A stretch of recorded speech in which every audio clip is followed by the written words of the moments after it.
అంటే భరతరెడ్డి గారు మీరు ఆ మధ్యకాలంలో ఒక మాట అన్నారు. అంటే వాళ్ళకి ఇప్పుడు అరేబియా సముద్రం, బే ఆఫ్ బెంగాల్ అక్కడ సమీపంలో ఒక ట్రేడ్ వే ఉంది అని.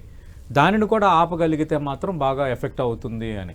అంటే ఎక్కడి నుంచి అక్కడ కరాచీకి కానీ లేదంటే యా సో ఇన్ఫ్యాక్ట్ మీ వెనకాల మ్యాప్ ఉంది. ఐ డోంట్ నో ద ప్రేక్షకులకు కనిపించారు. ఓకే రైట్, మీకు గల్ఫ్ ఆఫ్ హార్ముజ్ అని ఉంటుంది. అరేబియా పెనిన్సులా ఏదైతే ఉందో ఓకే అక్కడ నుంచి మీకు వచ్చే ట్రేడ్ కానివ్వండి, సూయిస్ కెనాల్ నుంచి వచ్చే ట్రేడ్ కానివ్వండి, బట్ ఎస్పెషల్లీ సూయిస్ కెనాల్ నుంచి వచ్చే ట్రేడ్, ఓకే అక్కడ మీకు హౌతీస్ ఉంటారు. రైట్, అక్కడ మీకు సముద్ర స్మగ్లర్స్ కూడా ఉంటారు, అటాక్ చేసేవాళ్ళు. అండ్ ఇవాళ మన భారతదేశ నౌకాదళం ఏదైతే ఉందో గల్ఫ్ ఆఫ్ హార్ముజ్ ఏరియాలో పెట్రోలింగ్ చేసి యాక్చువల్లీ అమెరికన్ నౌకలకు కానీ వేరే ట్రేడ్ నౌకలకు కానీ ఒక ప్రొటెక్షన్ అనేది మాత్రం ఇస్తోంది. Now imagine if you extend this, మీరు అఫీషియల్ గా బ్లాకేడ్ చేసే అవసరం లేదు. వాళ్ళకి ఏ షిప్మెంట్ వచ్చినా కానీ, ఇస్తాన్బుల్ నుంచి వచ్చినా కానీ, తుర్కీ నుంచి వస్తే కూడా గల్ఫ్ ఆఫ్ హార్మోస్ నుంచే రావాలి. మీరు అక్కడ నౌకలను నిలబెట్టి మీరు వాళ్ళని ఇన్స్పెక్షన్ చేసినా కానీ మీరు ఒక డిలే క్రియేట్ చేయగలుగుతారు. ఆ తర్వాత మీకు ఏమన్నా ఇల్లీగల్ ఆర్మ్స్ షిప్మెంట్స్ ఏమైనా ఉంటే దాన్ని కూడా ఆపగలుగుతారు. Number 1, right? So we can do a blockade in a very different way apart from official blockade as such, and slow down things in Arabian Sea and the Gulf of Arabia which is there, right? That is so వీళ్ళకి supply ఎక్కడి నుంచి వచ్చే అవకాశం ఉంది. And దీంట్లో while we are discussing only Pakistan and India till now, మనం China అనే angle ఇక్కడ ఇంకా డిస్కస్ చేయట్లేదు, రైట్? అండ్ ఇది పాకిస్తాన్ ఎస్కలేట్ చేసి మనం 2.0 చేస్తే అది ఎలాగుండాలంటే అటు చైనా బెదరద్దు, రైట్? సిపిఈసి కారిడార్ వాళ్ళది ఏదైతే ఉందో, ఎక్కడైతే వాళ్ళ మాక్సిమం ఇన్వెస్ట్మెంట్ ఉందో దాని మీద నీడ పడకూడదు. ఎందుకంటే the moment that happens China will start coming out in open. Of course I mean there are so many angles here. చైనాకి మనకున్న ట్రేడ్ కానివ్వండి, అమెరికా చైనాకి ఉన్న రిలేషన్షిప్స్ కానివ్వండి, there are too many permutations and combinations here. అందుకోసం, and both being nuclear states, అవును, ఏది చేసినా కానీ చాలా క్యాలిబ్రేటెడ్ రూపంలో ఉండాలి. అండ్ పాకిస్తాన్ ఉన్మాదం బయటపడకుండా, రైట్, మనం వాళ్ళని ఒక దెబ్బ కొట్టగలగాలి. రైట్. మేజర్ శ్రీనివాస్ గారు,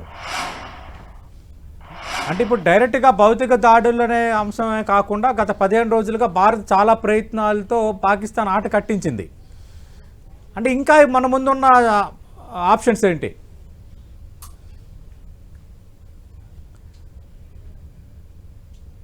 హలో శ్రీనివాస్ గారు, నాయుడు గారు,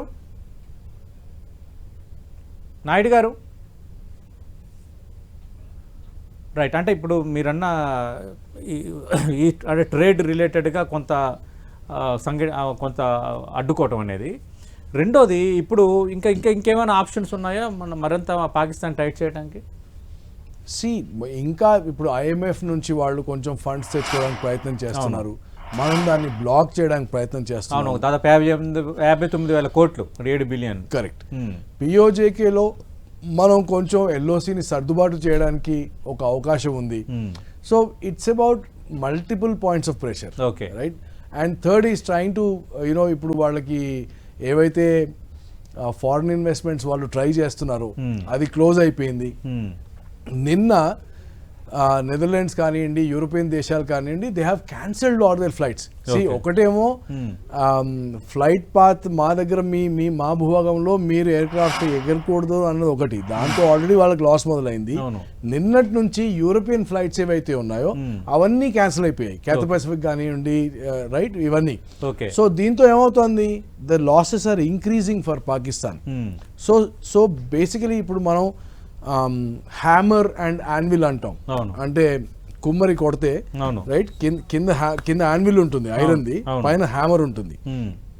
సో ఇప్పటి వరకు జరుగుతున్న అంతా కూడా ఈ హ్యామర్ని ఈ యాన్విల్ని ఏర్పరచడం మాత్రమే.